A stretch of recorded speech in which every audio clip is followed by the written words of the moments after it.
श्रावण सोमवार भाग 4 अतिथी रूपातील शिव. एका लहानशा खेड्यात शंकरराव नावाचा साधा शेतकरी राहत होता. दर सोमवारी तो व्रत करत असे. घराबाहेर जरी वादळ असलं तरी त्याचं मन शांत असे. त्या दिवशीही त्याची सगळी तयारी केली. शिवाला बेल, पान आणि गार पाणी अर्पण केलं. तेवढ्या दारावर टकटक झाली. बघितलं तर एक अतिथी उभा होता, भिजलेल्या थकलेल्यासारखा, पण डोळ्यात शांती. शंकरराव म्हणाले, "या बाबा, पावसात भिजलात, आत या." त्यांनी उरलेले अन्न प्रेमाने त्याला दिले. त्या अतिथीने अन्न घेतले आणि मंद हसला.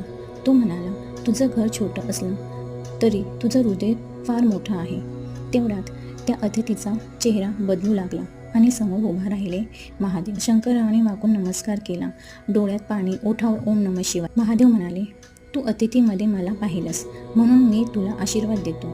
तुझ्या घरात कधीच अन्नाचा अभाव होणार नाही." ही कथा आपल्याला शिकवते भक्ती, सेवा आणि अतिथी